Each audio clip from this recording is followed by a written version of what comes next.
Olá, sejam todos bem-vindos. Meu nome é Samira Jacó, eu sou médica, psiquiatra, homeopata e terapeuta de famílias e de casais, e estou aqui com vocês na página do Reencontro, aqui no YouTube, da Sociedade Espírita Reencontro, para este evento grandioso e de muita importância. E vamos tratar sobre o tema de prevenção ao suicídio. Estamos nos aproximando do Setembro Amarelo, e nós vamos conversar e explicar um pouco mais sobre isso, o quanto é importante termos um mês dedicado à prevenção do suicídio. Se você quer saber mais sobre este tema, sobre a interface do suicídio com o meio médico e também com o meio espírita, você está no lugar certo. Sejam todos bem-vindos. Como é de costume, nós fazemos uma prece de abertura em qualquer evento espírita. E eu vou conduzir essa prece hoje com vocês. Então vamos nos colocar numa postura digna para este momento de aprendizado e de harmonia.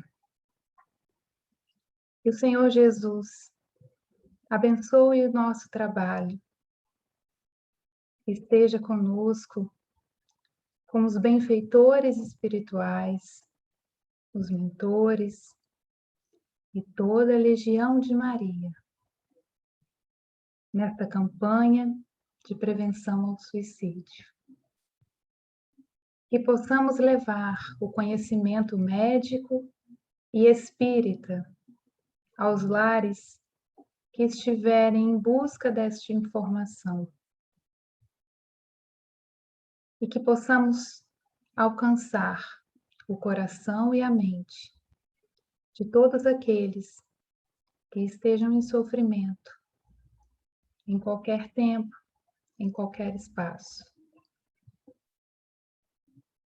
Abençoa, Senhor Jesus, nossa Sociedade Espírita Reencontro. Abençoa a todos os que estão presentes nesta palestra e que possamos juntos fortalecer o laço de amor, emanando luz a todos os espíritos que estejam em busca de ajuda, clamando pela piedade e pela misericórdia divina.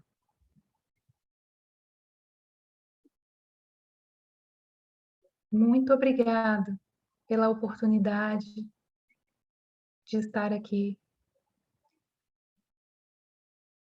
auxiliando neste trabalho.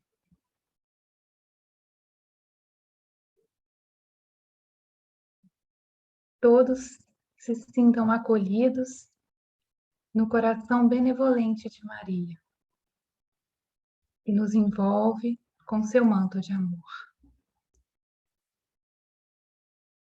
Muito obrigada, e que assim seja. Muito bem, amigos, muito obrigada pela companhia. Eu vou iniciar o compartilhamento de tela.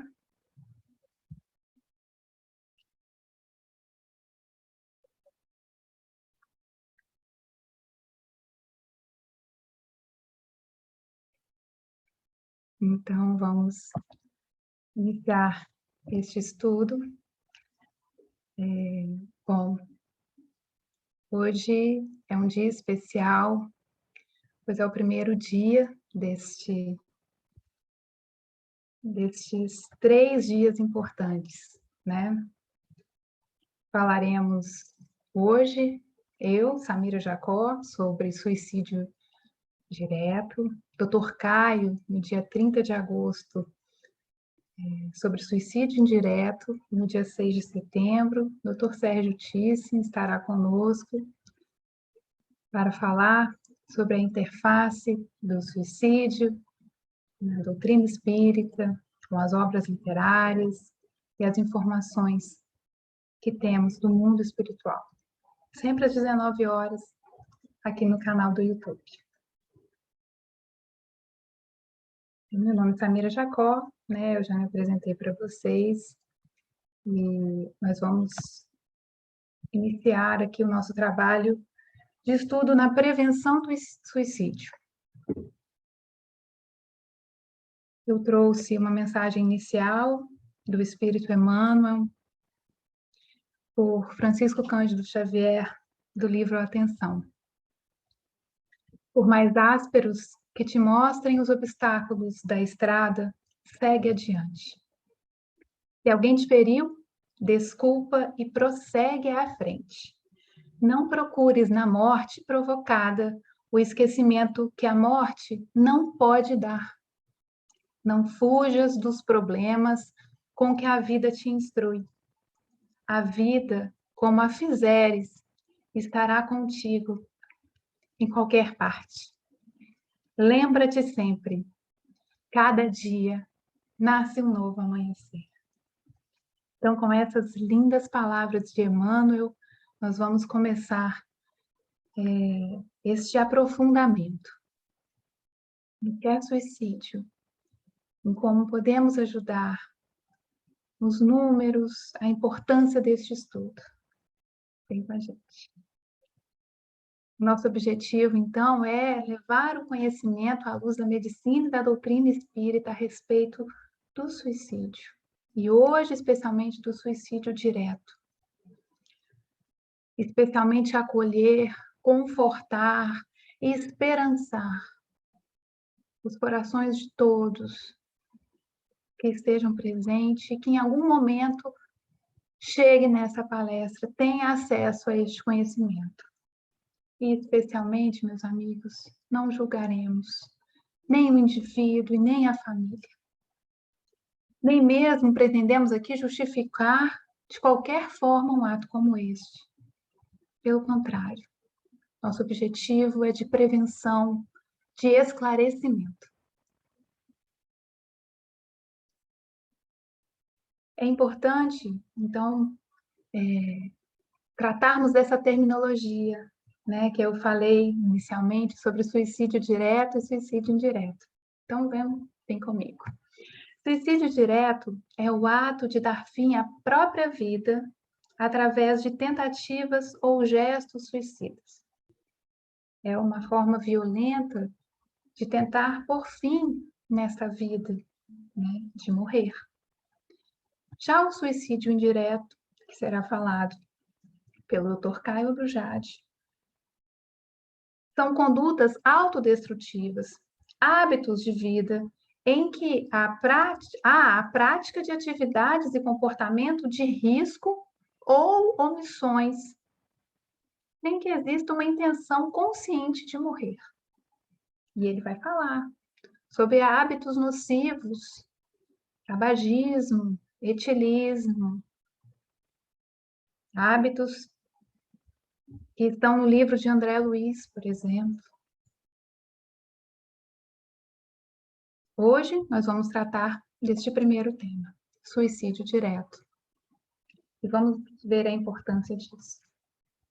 O que é suicídio direto? Então, é um ato deliberado, executado pelo próprio indivíduo, cuja intenção seja a própria morte, de forma consciente e intencional, mesmo que ambivalente, usando um meio que acredita ser letal. Mas a vida, meus amigos, é um patrimônio do espírito. Por isso, nós sairemos dos corpos, mas o suicídio nunca nos retirará da vida.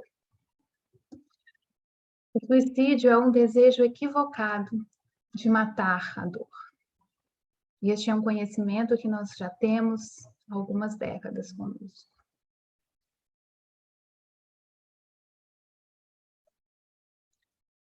Ele é uma transgressão da lei divina, como está no Livro dos Espíritos, na resposta 944. E neste capítulo do Livro dos Espíritos, você pode ter outros conhecimentos sobre o que ele fala, o que eles dizem sobre o suicídio. Deus não quer que tiremos a nossa experiência neste plano terrestre antes do tempo. E por isso é uma transgressão da lei divina.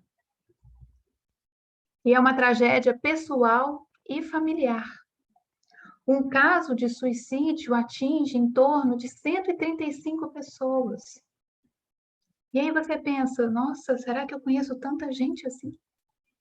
Tanta gente assim vai sofrer? O ato de suicídio, ele é tão intenso.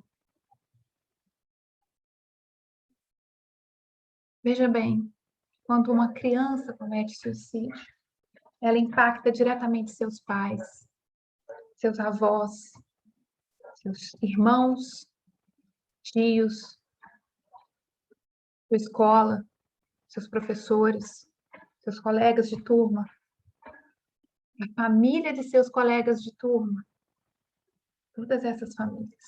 Isso vai muito mais do que 135 pessoas. Então, é uma tragédia coletiva. E é neste mundo em que estamos que precisamos de atuar contra este ato de transgressão da lei divina. Portanto, ele é um problema de saúde pública, não só no Brasil, como todo o orbe terrestre. Os números são alarmantes. Estima-se que 703 mil pessoas morrem por suicídio no mundo por ano, correspondendo uma a cada 100 óbitos. Então, a cada 100 mortes que acontecem, isso no ano de 2019 pela OMS, a estimativa é que em cada 100 dessas mortes que aconteceram por diabetes, por hipertensão, por AVC, por acidente, por arma de fogo, uma a cada 100 é por suicídio. Suicídio direto. E é uma estimativa, meus amigos. É apenas uma estimativa. Os números tendem a ser ainda maiores.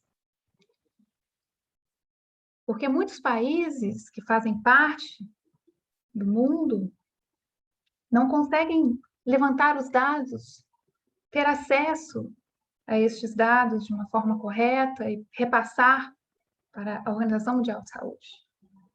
Então, a Organização Mundial de Saúde, quando fala em suicídio, ela sempre coloca este termo, estima-se,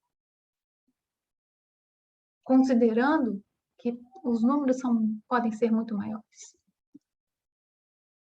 E o suicídio continua, então, sendo uma das principais causas de morte no mundo, superando o número de vítimas de HIV, malária, câncer de mama e homicídio.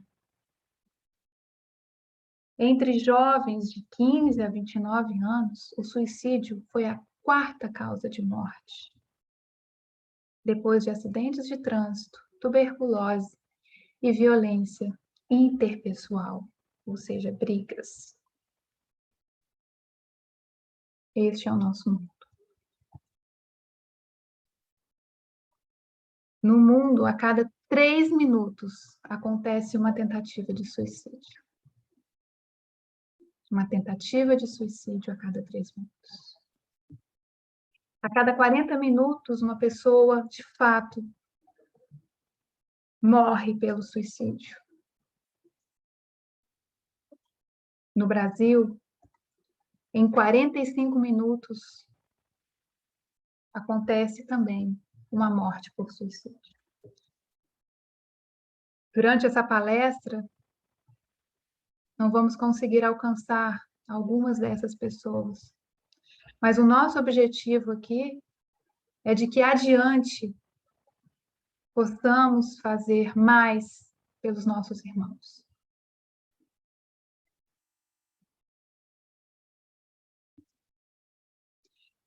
Eu vim para que tenham vida. E vida em abundância. Não é uma vidinha, não. Jesus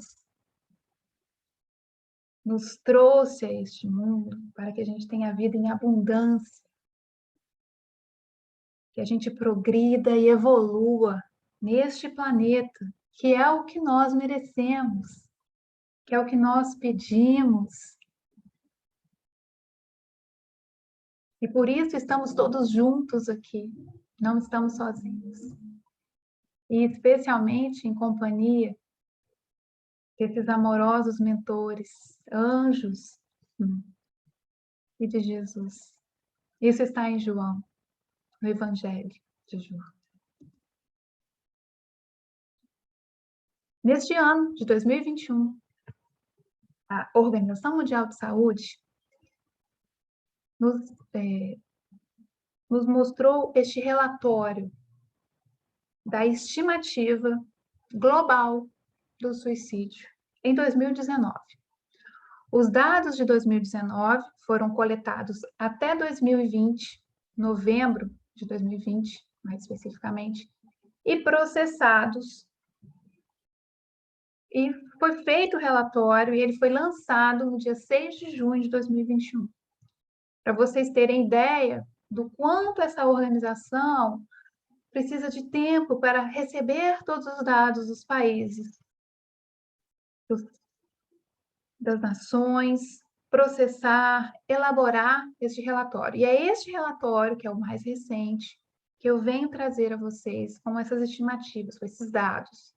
E mais adiante nós vamos falar sobre o que a própria Organização Mundial de Saúde estima o que vai acontecer durante a pandemia, enquanto estamos na pandemia e depois.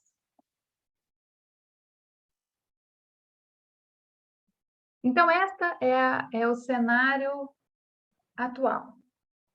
Se nós pudéssemos sair da Terra e olharmos o globo e fizéssemos uma foto de cada um do lado da esfera, nós teríamos um mapa mundi e colocar ele em um plano só. Veríamos dessa forma os índices de suicídio. Quanto mais escuro tá por esta tabela que temos aqui abaixo,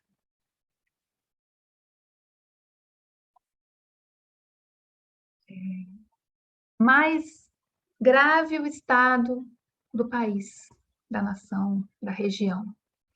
Então, nós temos aqui, olha só, na região da Rússia, estados críticos. Na África, até mesmo, olha só, próximos a nós, no Brasil. Em alguns países, os dados talvez não sejam tão específicos, tão possíveis, tão acessíveis. Mas temos uma notícia interessantíssima com este relatório, que entre os anos de 2000 e 2019, os índices de suicídio estavam diminuindo em quase todo mundo. Diminuindo, em média, 36%, exceto nas Américas. Então, vamos entender isso. Na região do Mediterrâneo europeu, diminuiu o índice em 17%.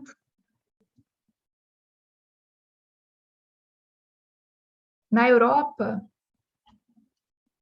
diminuiu o índice em 47%. Na parte do Pacífico, em 49%. E essa grande diminuição é pelas campanhas que a própria OMS vem colocando, e a gente vai falar sobre isso também, pelo empenho desses países em compreender o que é o suicídio, do drama do suicídio, e especialmente porque os índices nesses locais eram elevadíssimos, e qualquer diminuição é um grande alívio. Mas nas Américas, ele vem aumentando. De 2000 e 2019, os índices têm aumentado em 17%. E é onde está o Brasil, é onde estão os Estados Unidos, Canadá, Uruguai, Guiana, Argentina, México, Venezuela.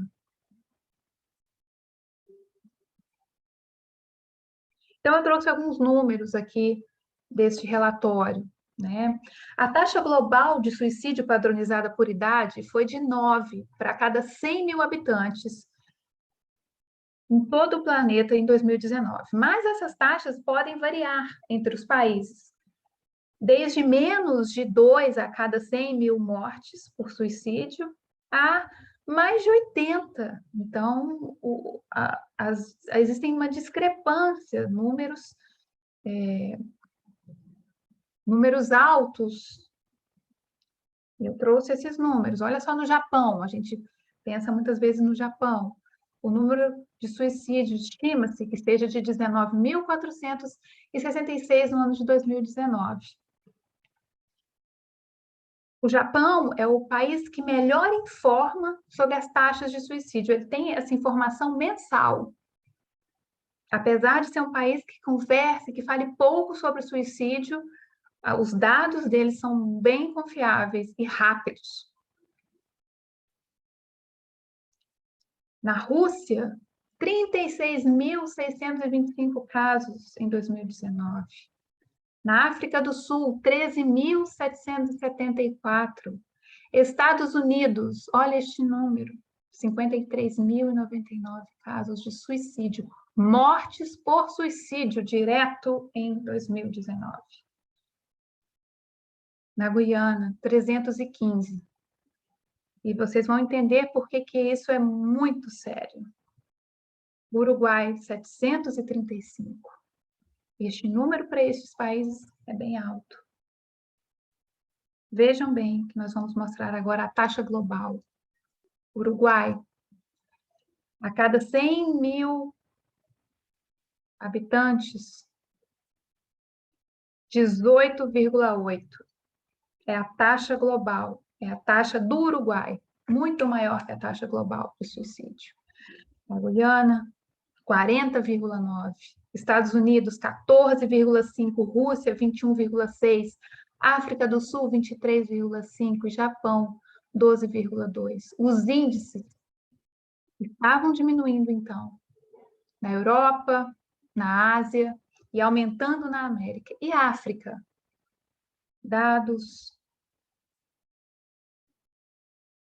Os dados não chegam a tempo, são estimativas muito mais difíceis de alcançarmos.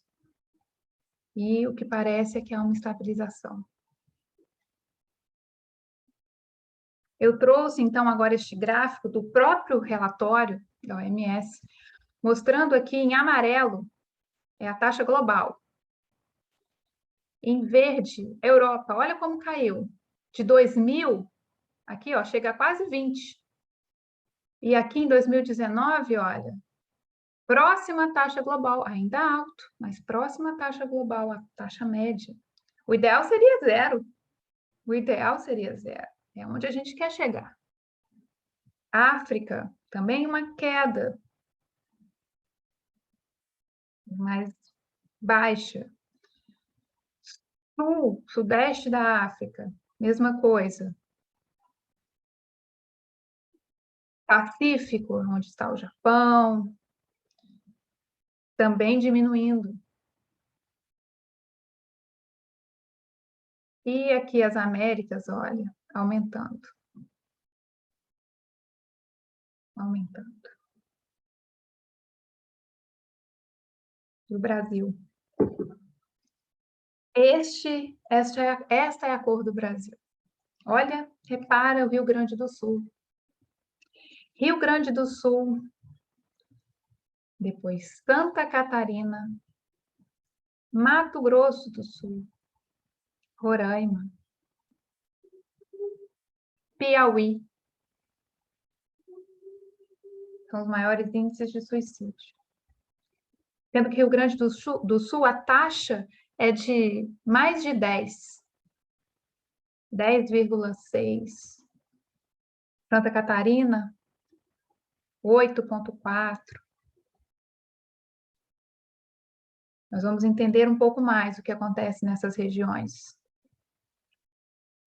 E aí vocês estão vendo que não tem nada a ver com o índice socioeconômico do estado, com a densidade de população. São questões individuais, questões culturais. Nós vamos entender esses fatores de risco adiante.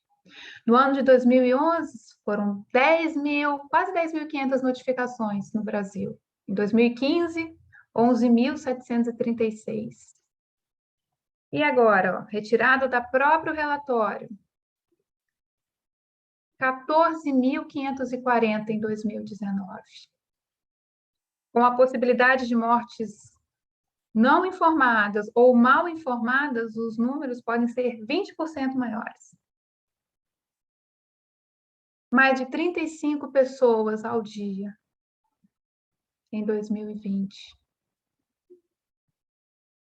morreram por suicídio no Brasil.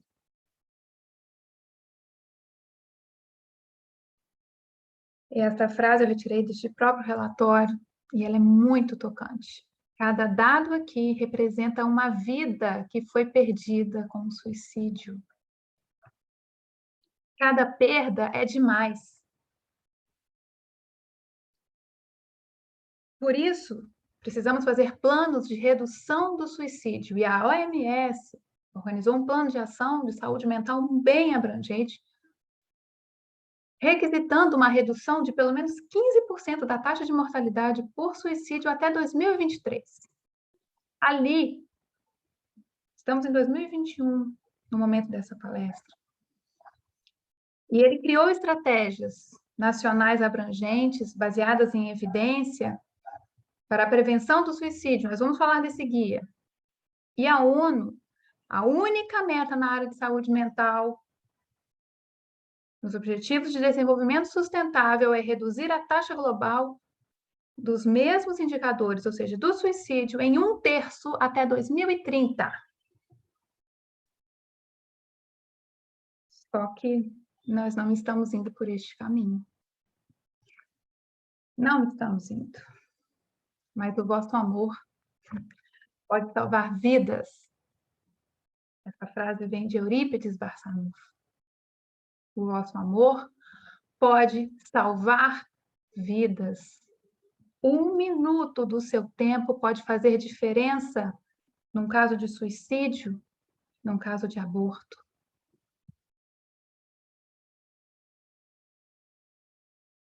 E é por isso que a FEB lançou, e nós vamos disponibilizar aqui, essa cartilha, esse livreto, Em Defesa da Vida. Suicídio não, você continua a viver depois da morte, suicídio é ilusão, procure ajuda. Esta é a capa do livreto da FEB. A Organização Mundial de Saúde apoia o 10 de setembro, que é o Dia Mundial de Prevenção do Suicídio. Nós podemos ser agentes de transformação dessa realidade, vamos juntos, vamos.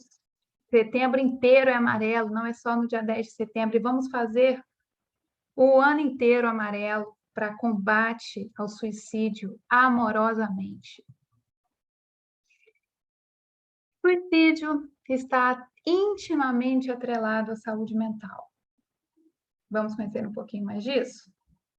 Este gráfico é em relação ao número de mortes.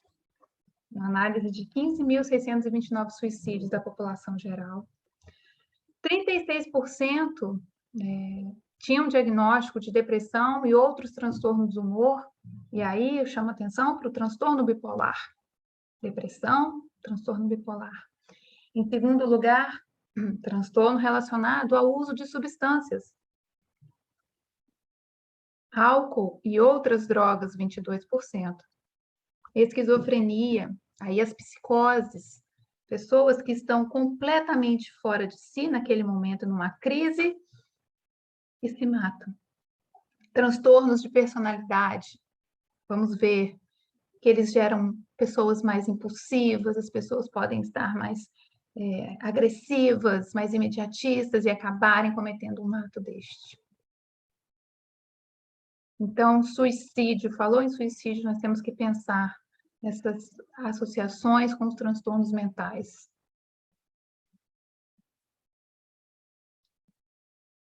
O sentimento de desesperança, desespero, desamparo e impulsividade são fatores de risco para o suicídio. Os índices também têm aumentado em crianças e jovens, pelos casos de depressão, abuso de substâncias, problemas emocionais, familiares, sociais, rejeição familiar, negligência, abusos físicos ou sexuais na infância. Precisamos olhar as nossas crianças, educar, estar próximo a elas, ouvir, considerar o que elas têm a dizer e dar limites de forma amorosa. Essa é uma geração que os limites estão se perdendo. E olha o que essa liberdade está trazendo, meus amigos. Isso precisa vir dos pais, com muito amor, com a dedicação que lhe foi prometida. É um compromisso, a maternidade e a paternidade. E nós estamos aqui para incentivar este compromisso e para ajudar a todos vocês.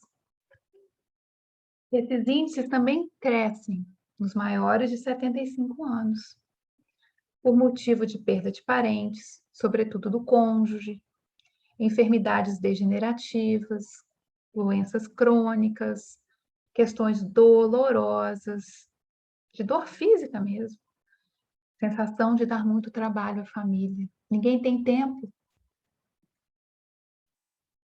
Isso é fator de risco para suicídio.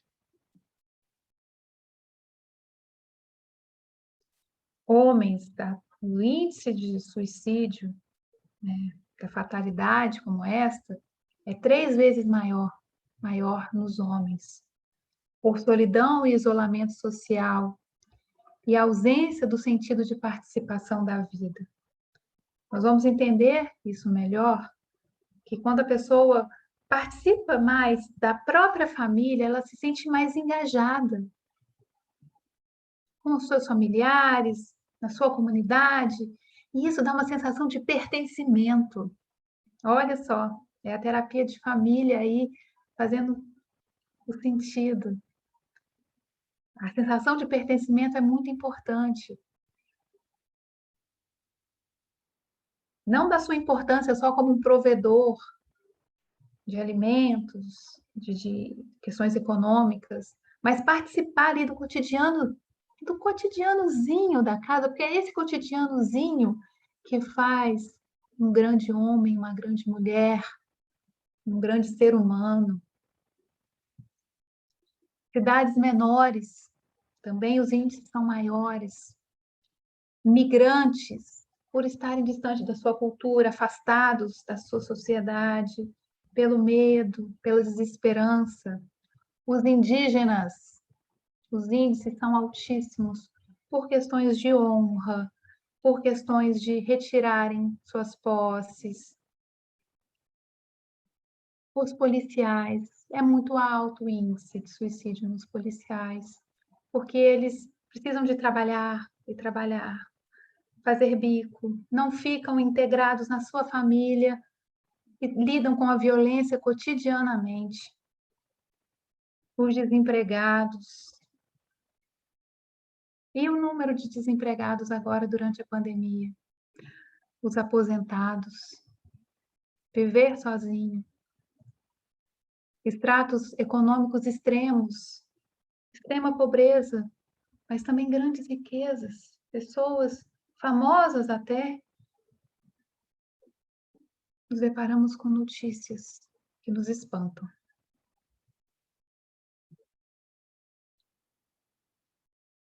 Voltamos a mencionar os transtornos mentais, depressão, transtorno bipolar, alcoolismo, abuso de drogas, psicose, história familiar. Ter uma história na família de suicídio, tendo ou não alguém ligado geneticamente, mas a história genética também, a condição genética. Existem genes codificadores serotoninérgicos, cromossomos 11p15, 12q21, 17P12, 21Q11, vários fatores, enzimas, neurotrofinas diminuídas no hipocampo, vários fatores genéticos estão atrelados ao risco de suicídio. Então, é importante olharmos para essa questão também. O uso de pesticidas. E talvez esse seja um dos que compromete ali a região do Rio Grande do Sul. Já tem esses estudos revelando isso, que o pesticida com manganês, ele altera o sistema nervoso central. A violência doméstica também é fator de risco. Maus tratos, negligência, abuso contra mulheres, contra crianças, contra idosos, contra pessoas que estão em situações de vulnerabilidade, a solidão, as perdas afetivas, o fanatismo em seitas. E algumas vezes temos notícias de populações, de seitas que cometem esse ato, assim, em comunidade. E aqui não poderíamos deixar de lado as obsessões, que são a influência de outros espíritos, de espíritos obsessores, que se ligam, não por acaso, por uma lei de atração, em pessoas que já têm uma vulnerabilidade, já estão em desespero, em desesperança, e entram nessa frequência. Acontecem as obsessões de espíritos desencarnados e até mesmo auto-obsessão do próprio espírito, incentivando para este ato.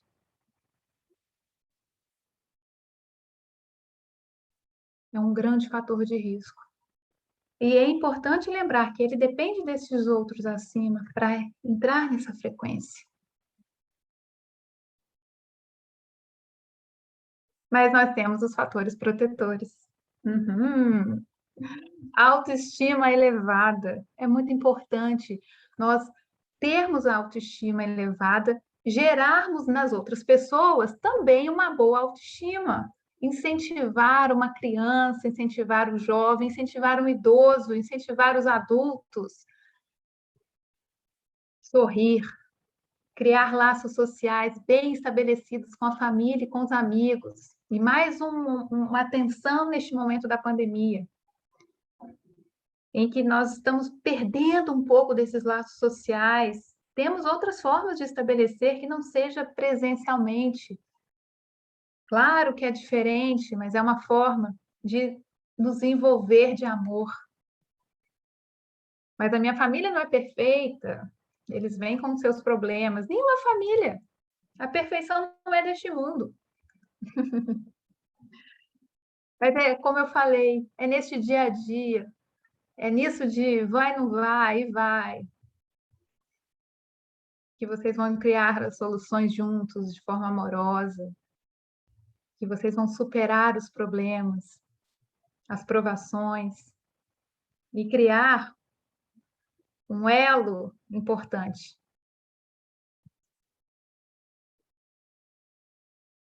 A religiosidade está mais do que provada. Qualquer religião pode trazer a proteção, ser um fator protetor para o suicídio. E é muito importante observar numa pesquisa, uma grande pesquisa de 2018, em que mostra que a religiosidade dos pais, independente se os filhos seguem ou não, protege os filhos. É um fator protetor para suicídio. Muito interessante, né? E especialmente na doutrina espírita, nós temos aqui vários fatores protetores. A prece, o evangelho no lar, a literatura espírita maravilhosa, vasta, e em português. Brasil, está na nossa língua toda essa literatura. Atendimento fraterno, que está acontecendo mesmo durante a pandemia, às vezes online ou por telefone. A água fluidificada, que é aquela aquele copinho de água, aquela garrafinha de água que você coloca aqui do ladinho da palestra para ser fluidificada e você vai distribuindo para a família ao longo daquela semana.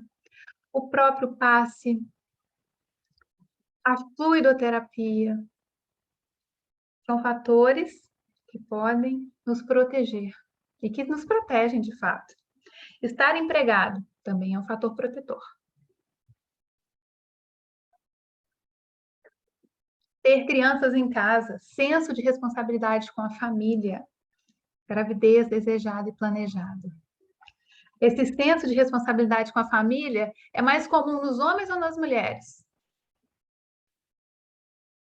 Geralmente, os casos de abandono que vocês ouvem é o pai que abandonou ou a mãe que abandonou? Geralmente, os homens abandonam os filhos. Não, desculpa. Geralmente, o que a gente ouve falar é do abandono do pai. A mãe está ali, com filhos precisando de ajuda para cuidar. E os índices de suicídio são maiores em quem? Nos homens ou nas mulheres? Nesses homens. Nos homens. Entende? A importância de honrarmos aquilo que está no nosso planejamento, de ter essa criança, de ter essa responsabilidade perante a família.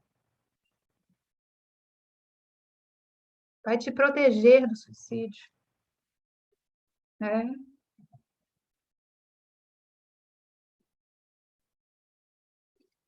Capacidade de adaptação positiva, resiliência, capacidade de resolução de problemas. E alguém resolve o problema sozinho? Ah, a maioria não. Você tem que conversar com um, conversa com o outro. Vamos lá e me ajuda. Vamos orar, receber intuição, inspiração. Uma hora a gente abre uma luz, uma ideia quando a gente está dormindo e vem um sonho e era isso. Agora eu vou conseguir trilhar este caminho melhor. E especialmente acesso a serviços e cuidados de saúde mental.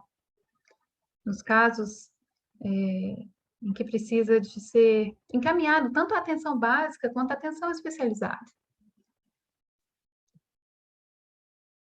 Bom, agora o pensamento suicida.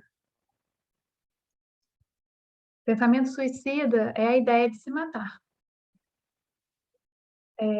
E esse termo de dor psicológica foi criado por Edwin Schneiderman, que é um psicólogo estadunidense, falecido em 2009, que fala dessa dor das emoções negativas. No momento em que acontece este pensamento, essa ideia, e se eu morresse? Que é assim, vem a ideia, e se eu morresse? Essa ideia, no início, parece um pouco assustadora, a pessoa fica um pouco ansiosa, depois pode se tornando um lugar de segurança. Quando ela tem dificuldade de falar sobre isso com alguém, de receber um alento externo, um alento espiritual. Nós vamos ver adiante esses sinais. Tá? 17 pessoas, isso é um gráfico do Neuri Botega e colaboradores. Num extrato de a cada 100 habitantes, 17 pessoas têm um pensamento suicida. Isso lá em 2010. A gente tem visto que os índices estão aumentando, né? Tá. Dessas 17, 5 começam a planejar, fazer o planejamento. Como fazer, pesquisa na internet, fica sabendo de um caso. Dessas 5, 3, de fato, vão tentar. E um vai ser atendido lá no pronto-socorro. Então, todo o aparato de saúde montado vai ter um alcance pequeno se a gente não sair dos consultórios, dos ambulatórios, dos hospitais, e fazer essa campanha, como estamos fazendo aqui na Sociedade Espírita Reencontro.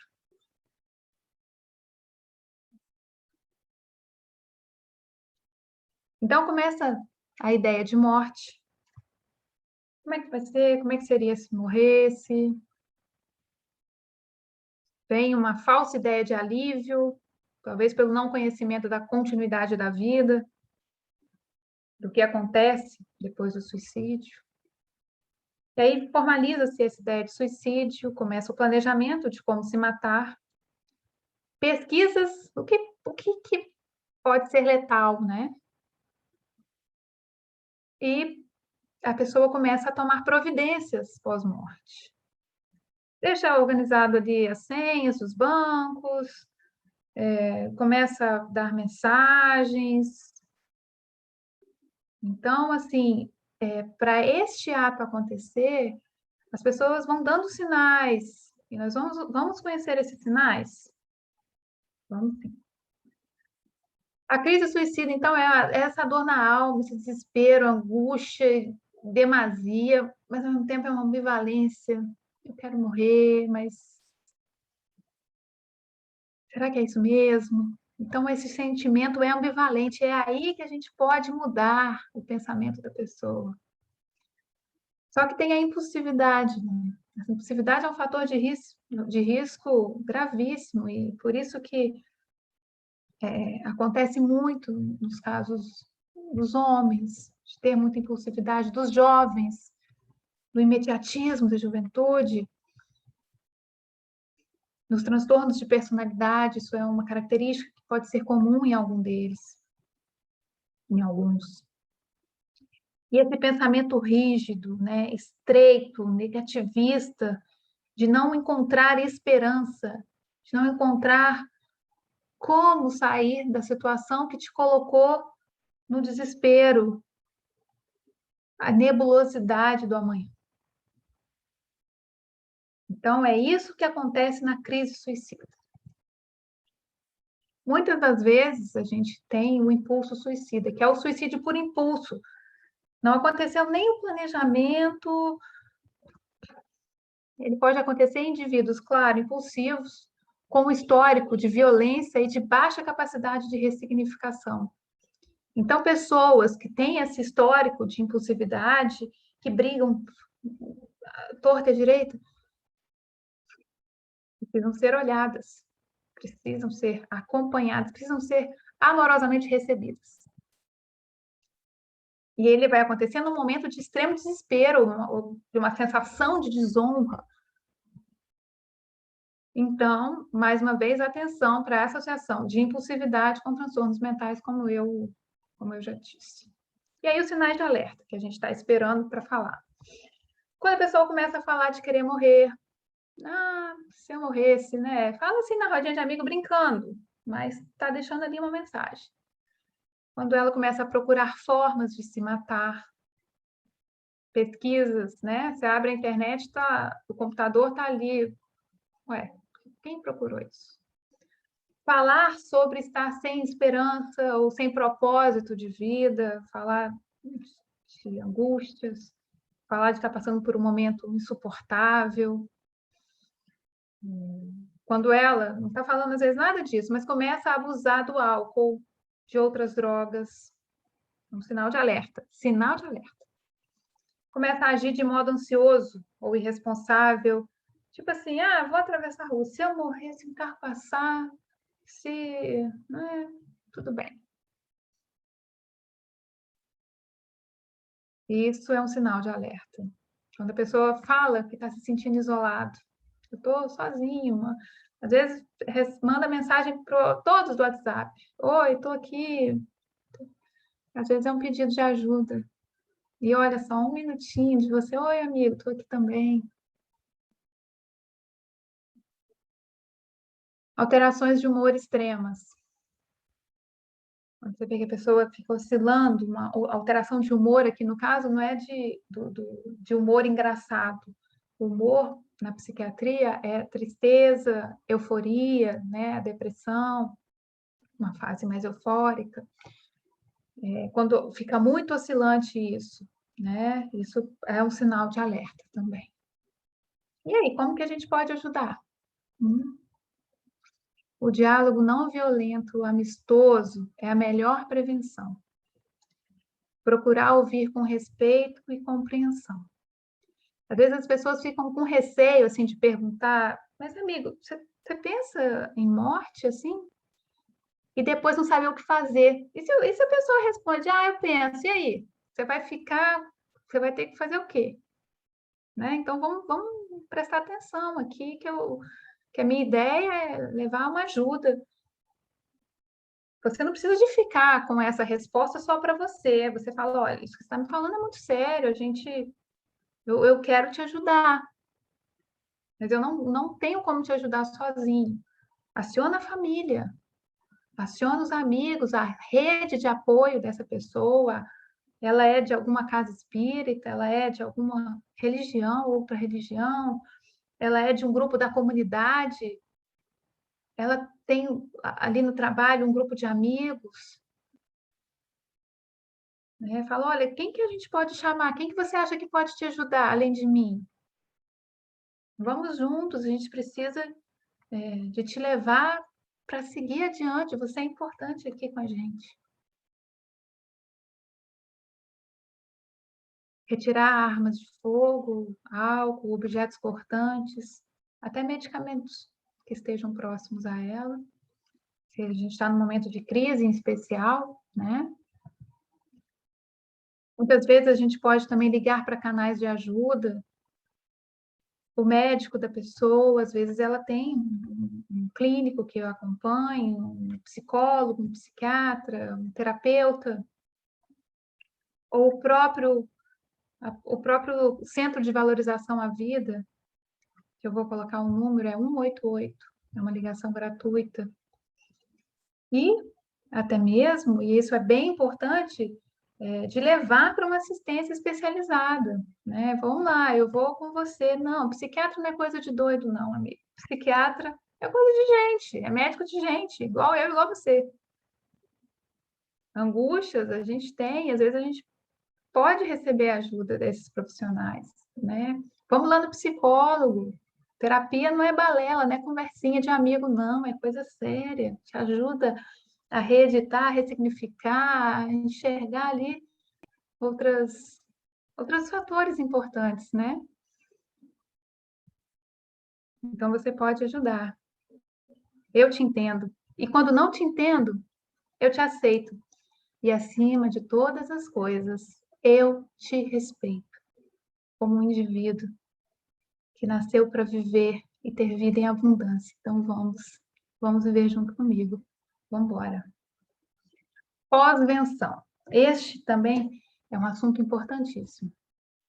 Também é um termo daquele psicólogo norte-americano, Edwin Schneidman, que faz referência a esses indivíduos sobreviventes do caso de suicídio, ou seja, uma pessoa que comete o suicídio, a sua família, o seu entorno, essas pelo menos 135 pessoas que foram afetadas, elas são denominadas como sobreviventes.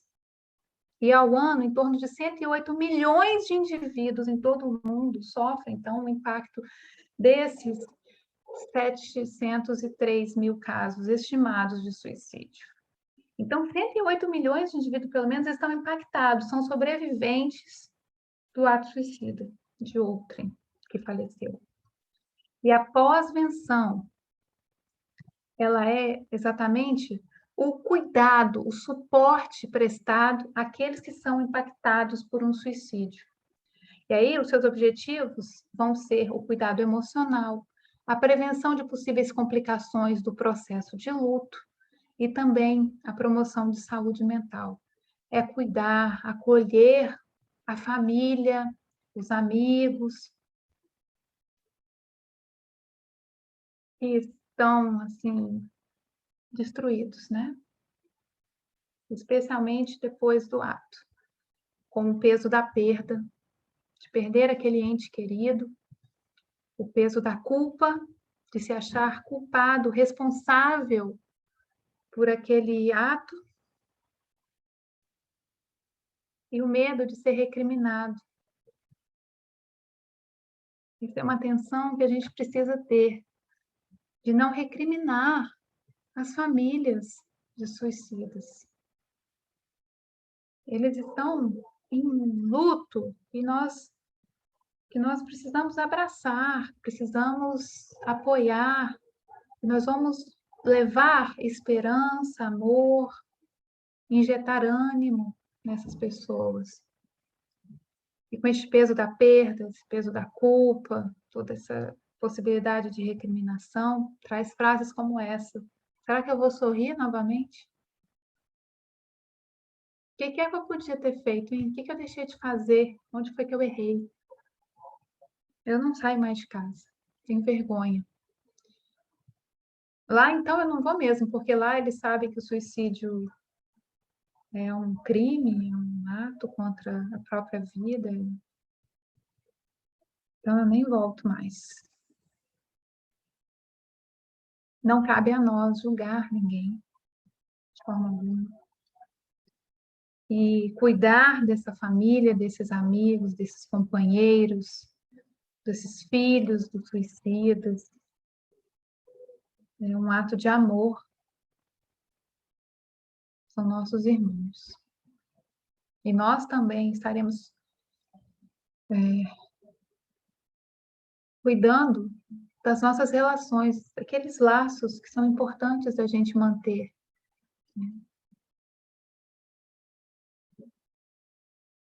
Então, amigo, nós sentimos muito que alguém querido por você tenha se matado. Algumas perguntas irão ressoar na sua mente, mas não se prenda a elas. Converse conosco. Lembre-se de que você pode contar com o nosso apoio, pois você tem o direito de viver plenamente, com alegria, também com tristeza, mas livre de qualquer estigma ou julgamento. Não existe tempo certo para o luto. A intensidade, o impacto dele é que dirão se precisará de mais ajuda. O tempo e a fé são os maiores aliados. Conversar com pessoas que passaram pelo que você passou pode ser de grande auxílio. E aqui eu deixo um outro canal de ajuda, que é este Instituto Vitaleri. Tem um site e que tem um foco importante nesse cuidado de pós-venção. E este é um termo que nem está no dicionário brasileiro ainda, das palavras portuguesas. Vamos incluir no nosso. Embora ninguém possa voltar atrás e fazer um novo começo, qualquer um pode começar agora e fazer um novo. Lembra daquele relatório da Organização Mundial de Saúde? Então, está aí o guia. São 4 medidas eficazes baseadas em evidências para prevenir o suicídio. A primeira delas: limitar o acesso aos meios de suicídio, como pesticidas, lembra? Lá no caso do Rio Grande do Sul. Então, limitar o uso de pesticida é para diminuir o uso de pesticida. Limitar também o acesso a armas de fogo de toda a população. Diminuir as caixas dos medicamentos, para ficar mais fácil de deixar no lugar mais distante das crianças, de difícil acesso, aquelas pessoas que podem usar de forma abusiva. E instalar barreiras nos locais em que é possível pular, como pontes. Temos exemplo aí lá da Golden Gate. Interação da mídia de forma responsável nos relatos de suicídio, prevenindo aqui os suicídios por imitação. Infelizmente, quando acontece um suicídio de uma pessoa famosa, nos próximos 10 dias aumenta em muito o índice de suicídio naquele país, né? Naquela cultura. Então, não pode publicar carta de suicida. Quando acontece um caso de suicídio, a mídia deve levar campanha de prevenção ao suicídio. É um sinal de que ela está falhando nisso. Então, ela precisa de trazer luz, trazer conhecimento, mas não no sentido de informar aquela passagem daquela pessoa, mas de prevenir outros casos. É muito forte, e nós vamos liberar também um guia para a mídia que está disponível para todos dessa área, né? E ainda, promover habilidades socioemocionais para a vida nos adolescentes.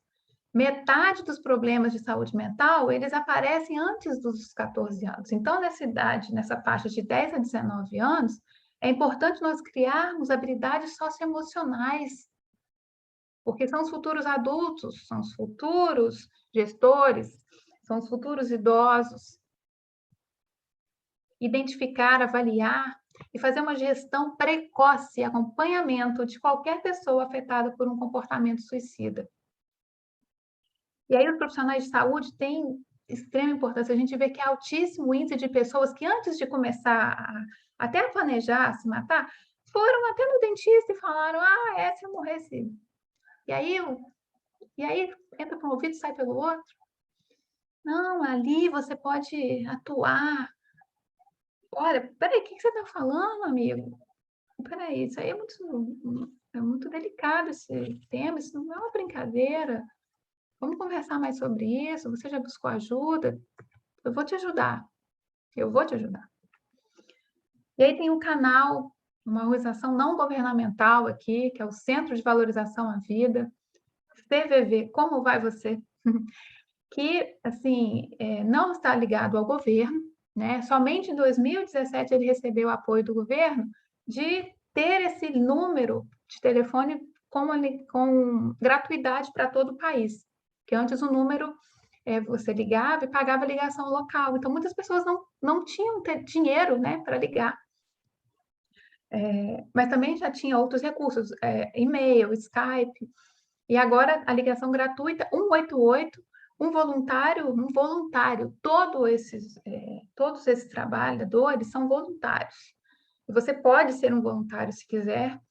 Você liga 24 horas por dia, em qualquer lugar do Brasil, 188, a chamada é direcionada, encaminhada por um voluntário que esteja ali de plantão, e a ligação pode ser anônima, você não precisa nem se identificar, mas eles têm técnicas, eles estão capacitados para auxiliar neste pensamento suicida de forma preventiva. E às vezes eles recebem ligações contínuas de mesmas pessoas que dão suporte ali. É maravilhoso. E o Centro de Atenção Psicossocial, que são os CAPs, né?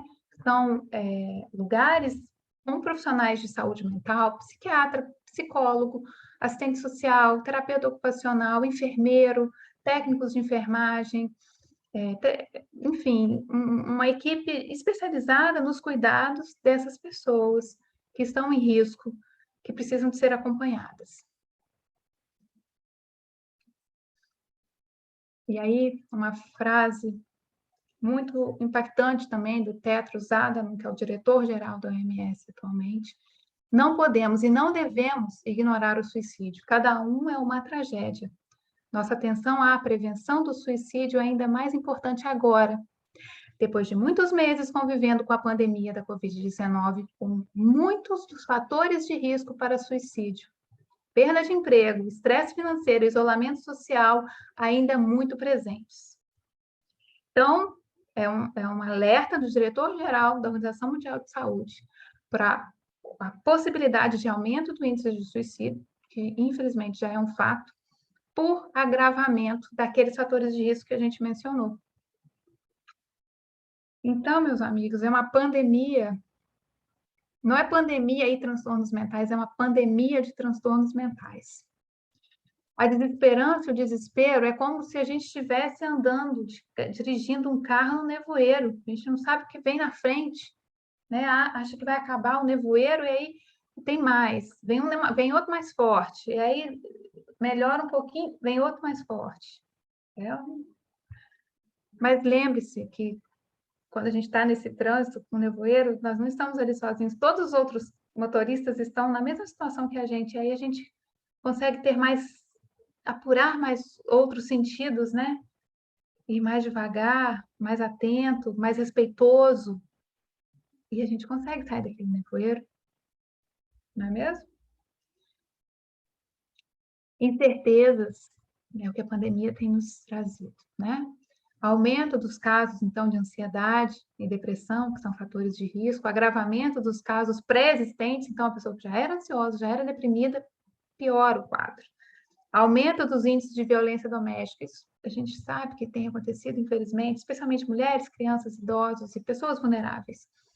E precariedade de recursos humanos, né? Como ter acesso às clínicas, às clínicas da família, campanha de vacinação em massa, mas os profissionais foram retirados, às vezes, da assistência para estar na campanha de vacinação.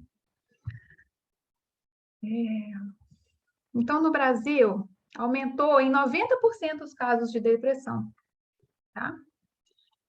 O dobro dos casos de ansiedade, já estávamos, né, já éramos o país mais ansioso do mundo, primeiro lugar no ranking mundial de transtorno de ansiedade, e agora, mais do que nunca, estamos lá, nós, em primeiro lugar. Aumenta também o dobro dos casos de estresse agudo, e o índice de ansiedade patológica atual, esse é um dado do DataSUS de 2020, de uma pesquisa que eles realizaram, é de 86,5% dos brasileiros têm uma ansiedade patológica. Olha como nós, muitas vezes, naturalizamos, né, um transtorno de ansiedade. Ah, mas eu também sou assim, fulano também é assim vamos, ansiosos. Não, isso precisa de ser olhado. 45,5% transtornos de estresse pós-traumático. Pacientes que tiveram Covid, às vezes, pacientes que passaram por situações de dificuldade, ficam com essa reverberação da dificuldade no seu psiquismo. Profissionais de saúde que estão ali na linha de frente ou na retaguarda. Profissionais que estão no hospital. As pessoas que estão ali na limpeza e que limpam as secreções dos outros.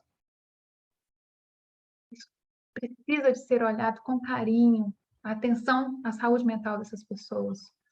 24,4% das mulheres acima de 16 anos, ou seja, uma em cada 4, sofreram violência física, psicológica ou sexual em 2020. Olha, isso é um fator de risco para suicídio. E no mundo, então, no mundo nós vemos, no Japão, por exemplo, este é o ministro da solidão. Tem o Ministério da Solidão no Japão. Em outubro de 2020, o Japão estava declinando os índices de suicídio, lembra? Em outubro de 2020, aconteceram mais mortes por suicídio naquele mês do que morte por Covid no ano inteiro de 2020. Em um mês, morreu mais gente por suicídio do que no ano inteiro, nos 12 meses de 2020, por Covid. E aí foi criado o Ministério da Solidão, que já é um ministério inglês, e essa é a ministra, a primeira ministra da Solidão, de 2018, tá? Mais especificamente. Então, muita atenção a este tema do suicídio, especialmente durante a pandemia. Mitos e verdades sobre suicídio, né? Tá vendo que a gente está desvendando aqui esse tabu, né? De falar sobre suicídio. Quem pensa em cometer suicídio realmente quer se matar? A maioria das pessoas que pensam em se matar, na verdade, elas têm pensamento ambivalente. Então, se uma pessoa pensa em se matar, ela precisa de uma intervenção, precisa de ser acolhida, precisa de ser vista. Às vezes, muitas das vezes, ela não quer se matar, ela quer sair daquele estado de angústia, de desonra, de se sentir a última bolacha do pacote, né? Não, pelo contrário, né? De se sentir a última pessoa, a pessoa mais extrema solidão, a pessoa mais preterida, menos querida da família. Então, os sentimentos são ambivalentes. Então, às vezes a pessoa está cometendo suicídio querendo matar aquela dor, né? Querendo matar aquela situação.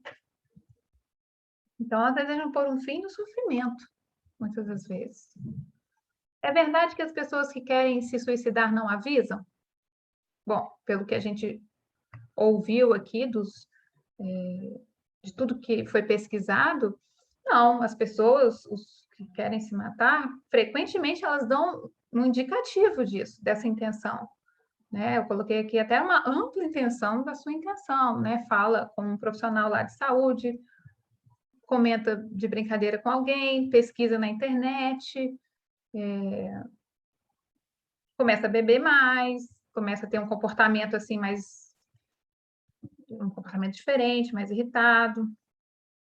Então, elas dão um indicativo dessa intenção. Então, existem suicídios. Será que existem suicídios que não podem ser prevenidos? Ou todo suicídio a gente pode prevenir? Bom, mais de 90% dos suicídios podem ser prevenidos. Isso de uma forma interpessoal, tá? Eu posso atuar na minha comunidade, com os meus amigos, entre o meu meio, de ajudar a prevenir o suicídio dessas pessoas.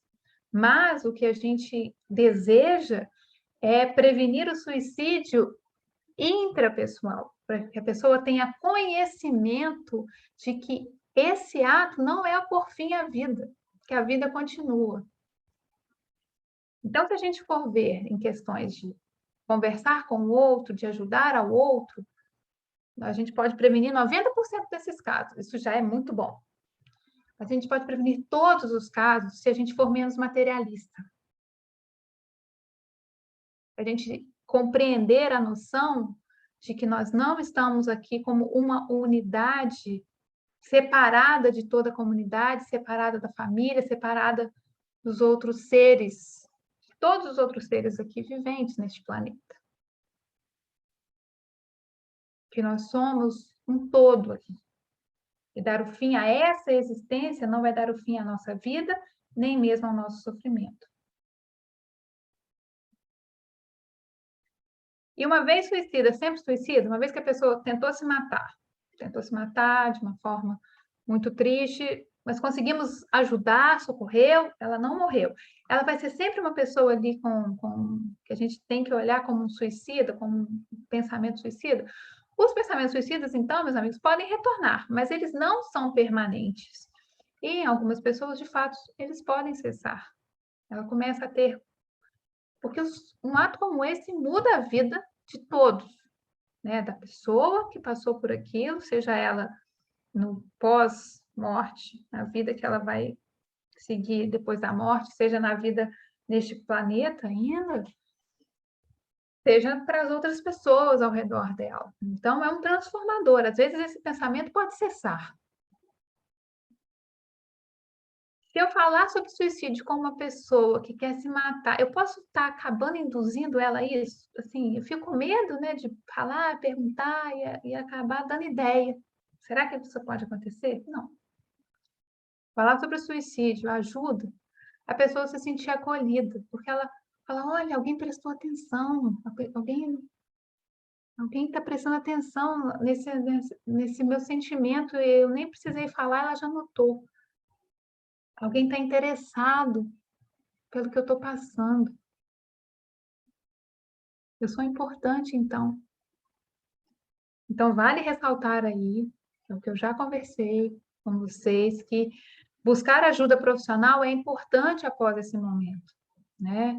Quando você tem uma conversa sincera com o seu filho, com o seu pai, com a sua esposa, e essa situação fica clara de que é possível que ela esteja pensando em se matar, fala, olha, eu vou te ajudar, a gente precisa de falar isso com pessoas que podem nos ajudar também.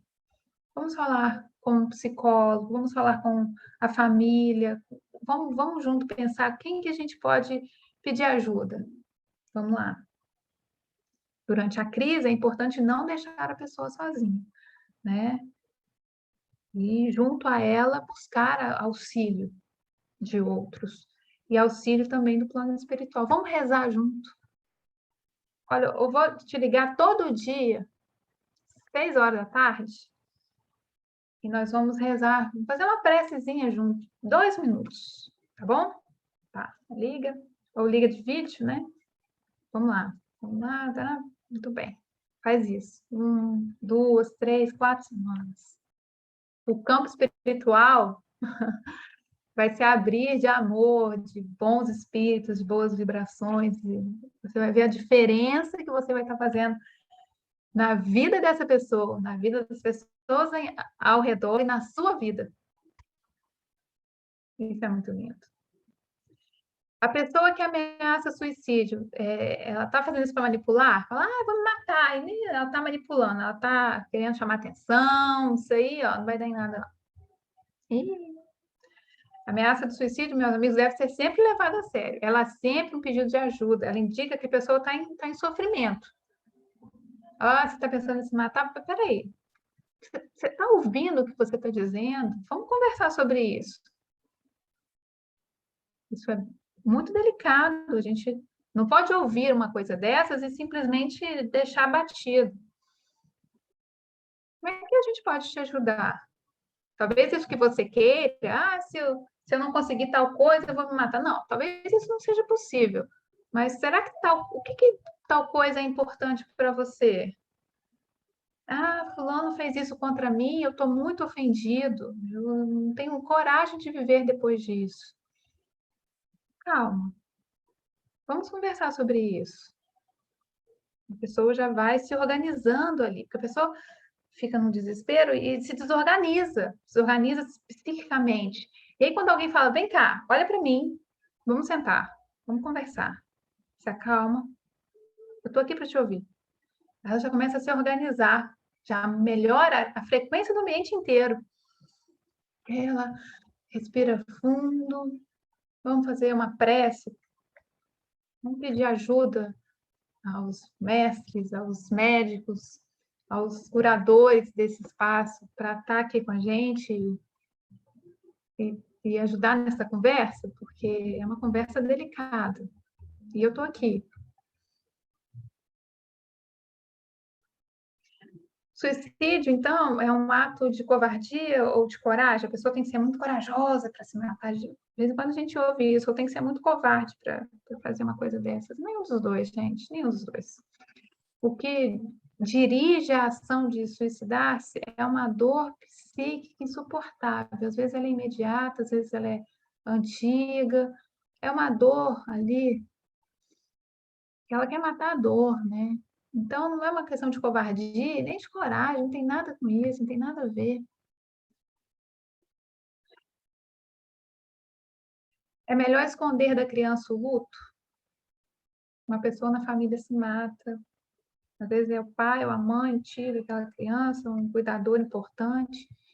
É melhor a gente esconder que a gente está de luto por aquilo? Não. Porque essas crianças, elas percebem que o adulto, que são os sobreviventes, né, que é a família, não está bem. E aí ela precisa de entender, conseguir dar nomes àquilo. E é importante também ouvir da criança o que ela está sentindo e deixar que ela traga as dúvidas, o que aconteceu, para que ela possa se expressar e também ser confortada. E que esse conforto seja de uma forma amorosa e tranquila. Se a criança está passando também por esse luto, mas de repente deseja ali jogar bola, não é proibido uma criança brincar no luto. É importante ela ter esses momentos. E às vezes até ajuda. Praticar esporte ajuda a liberar essa energia, a transformar esse sentimento, essa dor, essa ausência. O suicida ficará para sempre no umbral, no vale dos suicidas ou no purgatório? Bom, essa pergunta já merece um cuidado de explicarmos, né? Por exemplo, umbral. O que é umbral? Umbral é uma esfera que nós espíritas entendemos, né? Que é a quarta esfera, né? Existem as zonas abissais, as trevas, a crosta terrestre e o umbral. E o umbral, depois disso, arte, cultura e ciências, depois amor fraterno universal e diretrizes do planeta. E o umbral, ele é dividido em outras esferas, né? Acima da crosta terrestre existe um umbral inferior, um umbral médio e um umbral superior. E só lembrando, né, no livro de André Luiz, O Nosso Lar, que a gente viu o filme já, que o nosso lar, ele é um umbral superior, mas é um umbral. E aí todo mundo fica querendo ir para lá, é um umbral. E o termo Vale dos Suicidas, a gente teve conhecimento através do livro de Ivone, o livro Memórias de um Suicida, que existe esse vale que as pessoas que cometeram suicídio são atraídas por conta daquela lei da atração, né? Pela culpa, pelo sofrimento, quando elas deparam que a vida continua e que fez um ato muito forte ali, determinante no progresso do espírito dela, elas são atraídas por esse vale dos suicidas, que é como um purgatório, de fato, né? Ou que algumas pessoas chamam de inferno, um lugar de muito sofrimento, de pessoas daquela mesma frequência, naquele mesmo sofrimento. E aí, a pessoa que se mata, ela vai para lá imediatamente? Ela vai ficar lá presa para toda a eternidade?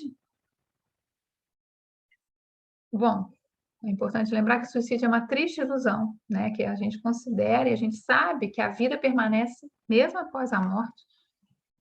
E na grande maioria dos casos, o destino de fato é umbral inferior com muito sofrimento. Mas algumas vezes a gente tem notícias de espíritos que ficam presos até a própria cena do suicídio, atordoados, culpados, com remorso, e às vezes sem entender por que ele está ali sentindo a dor do enforcamento, a dor da arma de fogo, dor mesmo. O perispírito está sentindo aquilo. Mas ao mesmo tempo ela vê o corpo dela ali e as pessoas, e ela não consegue falar, e ela não consegue dizer para as pessoas, ou elas estão cheias de sangue. Isso é tão difícil quanto está neste purgatório, não é mesmo? E o tempo para se recompor o equilíbrio e receber assistência direta, ele vai variar, especialmente conforme o nível de consciência da pessoa naquele momento em que ela comete o ato, né? Se é um caso de um psicótico que está atordoado, totalmente fora de si, e comete este ato achando, sem se dar conta do que está fazendo, ele vai ter uma assistência diferenciada de quem está planejando isso de forma consciente, sem considerar o sofrimento que vai gerar para si, ou mesmo que esteja esquecido de si, que vai gerar para a família, achando que vai ajudar a se livrar, às vezes, de um peso, mas vai ter algum impacto muito forte ali. Então, este tempo de recomposição, de chegar à ajuda, de chegar a acesso, e Maria, né, com a legião de amor, conseguir resgatar esse espírito, os relatos que nós temos, e aí volto a falar deste livro maravilhoso, Memórias de um Suicida, que no resgate desses espíritos que estão em sofrimento de culpa, a misericórdia divina abraça eles com uma forma muito amorosa, eles são atendidos, restabelecidos, recuperados, e, claro, eles não esquecem do ato que fizeram e vão reconstruir depois o perispírito, através de outras experiências reencarnatórias, reconstruir aquilo que eles destruíram, né? Aquilo que eles tentaram, pelo menos, destruir, e vão fazer isso, vão pedir muito para voltarem na Terra e reconstruir isso, refazer, buscar refazer aquilo que eles causaram em si e nos outros indivíduos. Então, você pode estar pensando, então, depois que a pessoa se matou, não há nada mais que eu possa fazer. Morreu, eu não tenho que fazer mais por ela. meus amigos, podemos fazer uma prece. Então, apresse-se em fazer uma prece, uma oração para aquele espírito, para que ele encontre, que ele perceba que o reino de amor está dentro dele e que ele merece sim a misericórdia divina, o amor de Jesus, o amor de Deus, que ele recebe este mesmo manto de amor que Maria nos envolve, ele também merece da mesma forma. Que ele encontre a luz e a esperança de novo no seu coração. E que ele não destruiu a vida. E ele tem muitas chances, terá oportunidades de recompor tudo isso. Então, a prece é o que nós podemos especialmente fazer para esses espíritos.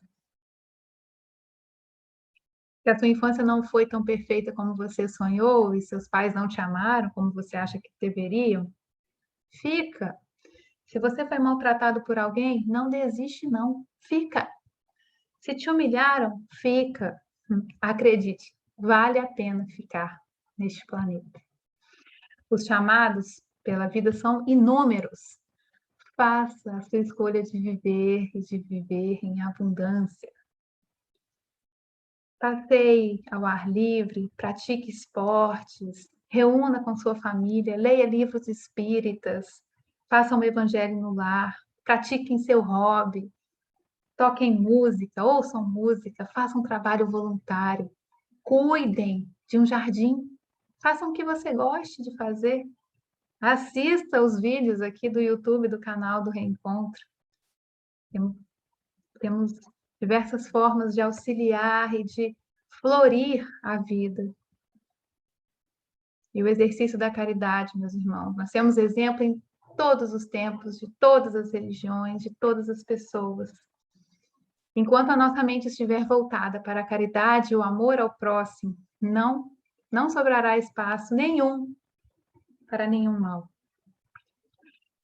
Eu agradeço por estarem aqui participando amorosamente desse estudo comigo. Meu nome é Samira Jacó. Vocês podem me acessar pelo Instagram e espero voltar aqui outras vezes neste canal da Sociedade Espírita Reencontro, um lugar de muito amor.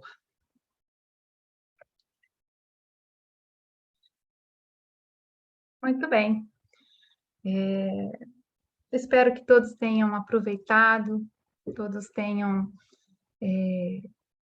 sido esclarecidos por essa palestra. Vale lembrar que na próxima semana, no dia 30 de agosto, nós teremos a palestra sobre suicídio indireto do Dr. Caio Abujade, e no dia 6 de setembro, a palestra do Dr. Sérgio Thyssen, sobre o espiritismo e suicídio, a literatura espírita, as notícias que temos do mundo espiritual. Não percam, né? Vai ser muito importante estarmos aqui juntos também nesses outros dias. E para encerrar, nós vamos fazer uma prece, não é mesmo?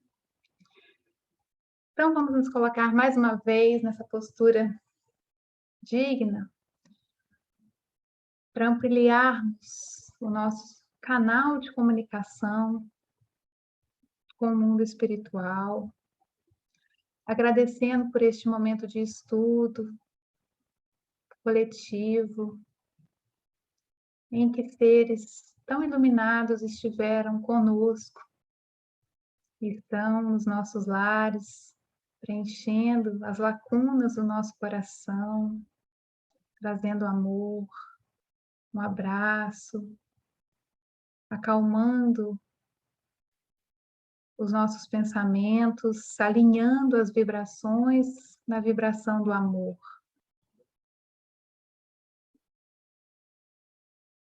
E criando uma barreira de proteção a todos os que estão conosco, e ampliando como uma rocha, como uma pedra ametista,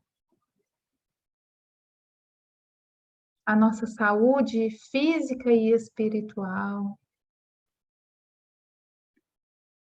abrangendo os nossos familiares, aos seres todos deste planeta, envolvendo no amor e alcançando também as pessoas que cometeram suicídio,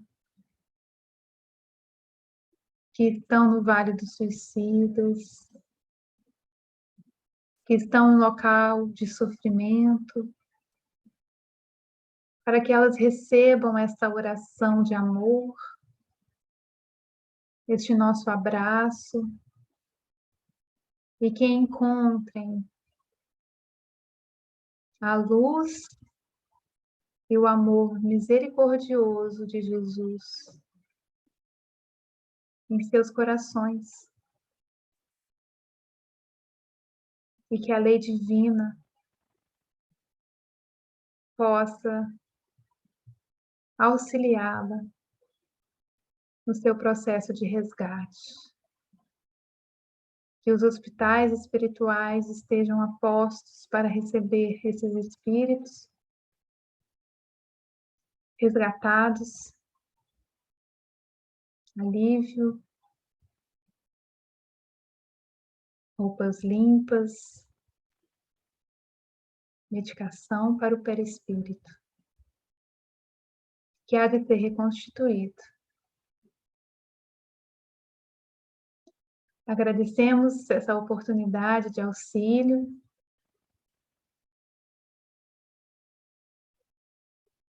essa oportunidade de entrelaçamento com o mundo espiritual, e que possamos seguir a semana de forma íntegra, amorosa e cuidadosa. Muito obrigada, que assim seja, graças a Deus. Muito bem, amigos. A emoção é enorme. Espero que vocês tenham gostado tanto quanto eu. E nos vemos numa próxima oportunidade. Muito obrigada. Tchau, tchau.